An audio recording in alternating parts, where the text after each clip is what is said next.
Thưa quý vị, sau trận lũ quét lịch sử làng Nủ, thầy Nguyễn Xuân Khang, 75 tuổi, Chủ tịch Hội đồng trường Marie Curie đã nhận tru cấp cho 22 trẻ em còn sống sót. Ông đã thành lập dự án cam kết tru cấp 3 triệu đồng mỗi tháng tới khi các em 18 tuổi. Chúng tôi vừa có cuộc trò chuyện với thầy Khang để tìm hiểu rõ hơn về quyết định này của thầy. Chào thầy, sau gần 1 tháng thảm họa làng Nủ, được biết là dự án của thầy đã tới thăm và khảo sát tình hình của những trẻ còn sống sót. Không biết là tình hình hiện tại của các em ra sao và cái việc hỗ trợ các bé được tiến hành tới đâu rồi ạ? Cách đây đúng 1 tuần, vào ngày 1 tháng 10 2024 thì chúng tôi đã khảo sát và lập xong danh sách 22 học sinh làng Nủ may mắn được sống sót sau cái trận lũ quét kinh hoàng vào rạng sáng ngày 10 tháng 9. Thì trong đó là có 22 bé, gồm có 12 bé nữ và 10 bé nam. 2 bé nhỏ nhất là 3 tuổi, mẫu giáo, và 3 bé lớn nhất là 17 tuổi, học lớp 12. Thì hiện nay thì có 3 bé đang điều trị ở Hà Nội, tức là phải lên tuyến trên, bệnh viện Việt Đức và bệnh viện Bạch Mai. Các cháu này thì bị thương nặng, thậm chí là có những cháu là phải ở trong phòng cách ly vô cùng rất là nghiêm ngặt. Việc tiếp xúc với các cháu cũng không dễ dàng một chút nào. Tuy nhiên chúng tôi cũng mới vừa gặp các cháu vào chiều hôm qua. Thế còn lại một số cháu nữa thì cũng đang điều trị ở bệnh viện Đa khoa tỉnh Lào Cai hoặc là bệnh viện Đa khoa huyện Bảo Yên. Ngoài ra thì một số cháu thoát nạn thì nó khỏe mạnh, và một số cháu thì bị thương tích nhẹ thì cũng đã xuất viện và trở về trường của mình học tập bình thường. Về vật chất thì đối với các con không có gì phải lo cả, bởi vì làng Nủ đến trước 31 tháng 12 thì nhà cửa đã là ổn định rồi. Hiện nay là khu tạm cư đã xong, sau 5 ngày các con có cái chỗ ở đàng hoàng rồi. Tuy nhiên các cháu vẫn hạnh tốt, vẫn chưa ngồi ngoài được hẳn. Ví dụ như Hành cái thời gian mà đang nằm ở trong bệnh viện Đa khoa huyện Bảo Yên ấy, thì đêm nằm là nó cứ mê sảng, nó thẳng thốt, nó cứ gọi mẹ ơi, bố ơi, sao bỏ con lại. Thì trên đời này thì tôi cũng rất là đau xót. Em đã xuất viện rồi, thì ban ngày thì em cũng tươi tỉnh thôi, rồi cũng nói chuyện được bình thường. Thế nhưng mà những cái lúc mà một mình vắng lặng thì thế nào tâm lý nó cũng nhớ cha nhớ mẹ.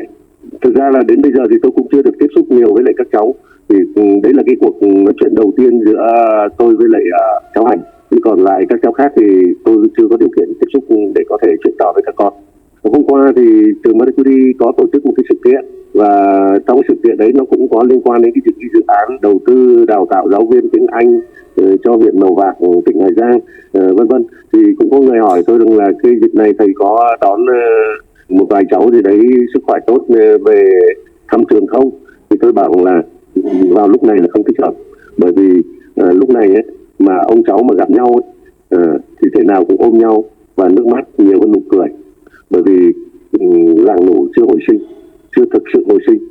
Tôi dự tính là sau 1 năm học, ví dụ như là vào tháng 6 2025, khi các con đã kết thúc cái năm học này và được nghỉ hè, thì tôi tạo điều kiện cho cả 22 cháu, đồng thời với lại giáo viên chủ nhiệm của các lớp của các cháu học, đi xuống Hà Nội thăm thủ đô, viếng lăng Bác và giao lưu với lại thầy cô giáo và học sinh trường Marie Curie.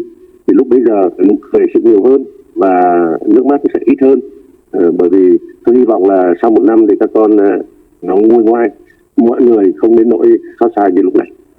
Dạ, vâng. Được biết Hành trong câu chuyện thầy vừa kể cũng là em đầu tiên được thầy nhận tru cấp. Vậy thì thầy có thể kể lại khoảnh khắc thầy quyết định nhận bé Hành, cái điều gì đã thôi thúc thầy làm như vậy ạ?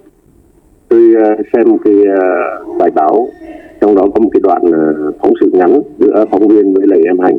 Thì ngay lúc bây giờ tôi gọi điện, ngay cái hôm đầu ấy, khi tôi nói chuyện với em Hành qua điện thoại ấy, đấy là điện thoại của cô Hồng, hiệu phó trường trung học phổ thông số 1 huyện Bảo Yên. Thì tôi hỏi han về tình hình thương tích, rồi ăn uống trong ngày, rồi cái tiến triển của cái việc điều trị. Thì sau đó rồi thì tôi đặt thành vấn đề là thầy muốn nhận con làm cháu nội, con có đồng ý không? Thì nó cũng bất ngờ, bởi vì đấy là cuộc nói chuyện đầu tiên. Thì nó cảm động quá, nó khóc qua điện thoại tôi thấy được tiếng khóc của nó và nó nức nở, thì nó bảo là dạ có ạ. Thế có nghĩa là ông sẽ là ông nội của con kể từ nay. Thế rồi vâng ạ. Thế rồi ông nghe con chia sẻ, con chỉ còn một thân một mình trên đời thôi, bố mẹ mất cả rồi, cho nên là sau khi ra viện con sẽ phải đi làm để kiếm sống. Ông là thầy giáo cho nên là ông không muốn cho con bỏ học giữa chừng. Mới vừa bước vào lớp 12 được mấy ngày, để thì chưa được tròn một tuần, thế mà xảy ra cái sự cố như vậy thì bỏ đi giữa chừng như thế này rất là đáng tiếc. Thì ông muốn rằng con tiếp tục học ít nhất là hết lớp 12 và có thể học lên nữa. Nếu mà không được cao đẳng đại học thì chí ít cũng đi học một cái nghề gì đấy để có thể đứng vững trên đôi chân của mình sau này. Thế từ nay ở đi rằng là ông nói gì thì cháu đội nghe, ông sẽ là chỗ dựa của cháu trong nay mai. Thế là Hành hứa là con hứa ạ. Cô Hồng bảo là trên này các cháu nó có khoảng 2-3 triệu là các cháu sống được đàng hoàng rồi thầy ạ.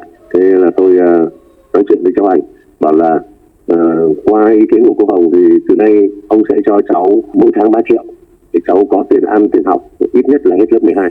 Thế còn sau này ấy, trong quá trình học hành ấy, mà có cái việc gì phát sinh mà cần thêm tiền ấy thì con cứ gọi điện cho ông, cũng giống như là gọi điện về cho bố mẹ trước đây chẳng hạn, thì ông sẽ chu cấp cho đầy đủ. Vâng, vậy còn quyết định sẽ đồng hành hàng chục năm chu cấp cho các em cho tới khi tròn 18 tuổi thì cái động lực nào khiến thầy đưa ra quyết định này ạ? Thực ra thì tôi đã có ý định từ ngay sau khi Thủ tướng Phạm Minh Chính lên thăm làng Nủ. Thủ tướng đã hạ một cái mệnh lệnh là phải tái thiết làng Nủ lại trước 31 tháng 12 năm nay. Tái thiết lại làng Nủ có nghĩa là ổn định cuộc sống của người dân, từ nhà cửa vân vân. Thì tôi cũng nghĩ ngay đến cái chuyện là tôi là ông thầy thì tôi nghĩ ngay đến chuyện là trẻ con thì phải đến trường. Ngay sau đó là tôi nghĩ đến chuyện là nuôi tất cả trẻ em còn sống sót ở làng Nủ. Lúc bây giờ là 26, 27 tháng 9. Thế nhưng mà làng Nủ đang rất là xộn rộn như vậy. 10 chết thì đã đành, người mất tích đang còn trên 50 người chưa tìm thấy. Vào cái thời điểm đó tôi đã liên lạc với một cái nhóm phóng viên đang tác nghiệp ở trên làng Nủ, là em lập cho thầy một cái danh sách. Thế thì sau một ngày thì tôi nhận được một cái danh sách dưới có ghi chú là những học sinh bôi vàng ấy đã bị thương tích sau lũ quét, còn những học sinh bôi đỏ ấy thì các cháu đã mất rồi. Tôi cứ nhìn cái danh sách đó là tôi khóc. Thế thì tôi cũng cứ bồi hồi đến khi có em Hành thì đấy là một cái trường hợp mà nằm trong cái suy nghĩ của tôi. Và sau khi nói chuyện với lại em Hành thì tôi và em nhận làm người thân ông nội và cháu nội. Đấy là học sinh đầu tiên mà tôi đưa vào trong cái danh sách mà để tôi nuôi nấng. Đến 29 tháng 9 thì tôi cử một cái nhóm 3 cán bộ thanh niên khỏe mạnh đi lên tận nơi. Tôi cứ nôn nóng là nuôi tất cả thì nó là bao nhiêu, tên tuổi nó như thế nào, bố mẹ còn hay mất, nếu mất thì là ở với ai hiện nay, người bố mẹ nếu còn thì số tài khoản là như thế nào, rồi người đỡ đầu thì số tài khoản như thế nào, để tôi có thể thực hiện được cái ý định của mình ngay từ tháng 10 này. Bởi vì mỗi tháng tôi sẽ chu cấp cho các con 3 triệu đồng. Như vậy là đủ tiền ăn tiền học để các con không phải lo về mặt kinh tế. Của trên đó là các con từ mẫu giáo đến lớp 12 là có thể yên ổn rồi. Các con sau cái trận lũ quét này dù chỉ còn một thân mình đi chăng nữa thì các con vẫn phải sống. Mà đã sống ở cái tuổi này thì vẫn phải đi học. Mà có học thì mới trở thành người được, mới sau này mới có ích được cho bản thân mình và cho xã hội. Chứ còn thất học tôi không mong muốn, mà ngược lại là tôi mong muốn là các con phải được đến trường. Cho nên về mặt đời sống thì tôi đã đảm bảo rồi. Thế chỉ còn nhờ các thầy các cô ở trên đó theo dõi cái sự phát triển từng ngày, từng tháng, từng năm của các con, để hướng cho các con học tập cho nó chu đáo, rồi nó tiến bộ, rồi nó nguôi ngoai, rồi thì nó phải phát triển về cả về thể chất lẫn tri thức. Dạ vâng, việc hỗ trợ 22 em trong thời gian liên tiếp 15 năm là áp lực không nhỏ. Thầy có kế hoạch ra sao để đảm bảo dự án bền vững trong tương lai, thậm chí cả khi thầy không trực tiếp điều hành ạ? Tôi cũng đọc báo thì chả biết ai ngồi tính thế nào đấy là 5-6 tỷ đồng. Thì tôi chưa bao giờ tính 5-6 tỷ đồng cả. Nó có thể lên nhiều hơn, cũng không sao hết. bởi tư hoàn toàn đủ lực để nuôi các cháu cho đến khi trưởng thành. 5-6 tỷ ai đó tính thì đấy là tôi cũng sẵn sàng, mà có đến 15-16 tỷ tôi có đủ điều kiện, và thậm chí hơn nữa, tiền ở đây không phải là cái điều khó. Đối với tôi đã đành, nhưng mà đối với các cháu nếu không có tôi thì sẽ có người khác lo. Cái đảm bảo đó là bằng tính mạng của thầy, đó là tuổi thọ của thầy. Thầy ao ước là sống dai để được ít nhất 15 năm nữa chứng kiến hai bé gái ít tuổi nhất trưởng thành. Nhưng mà cho dù sức khỏe thầy không cho phép để được đến 90 tuổi thì cái dự án nó không bị đứt, mà tất cả những người con của thầy và những người cháu của thầy đã làm việc tại trường Marie Curie này, cũng như là đồng nghiệp các thầy cô giáo ở trong trường Marie Curie này, không khó gì để thực hiện tiếp những cái ý nguyện của thầy. Tất cả mọi người sẽ tiếp tục thực hiện cái ước nguyện của thầy. Đó là cái sự đảm bảo rất dài đấy. Dạ vâng, cảm ơn thầy về buổi nói chuyện hôm nay.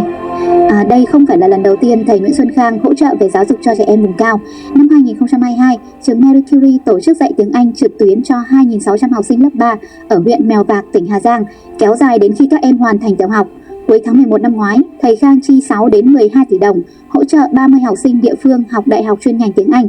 Mỗi sinh viên nhận 5 triệu đồng mỗi tháng trong 4 năm.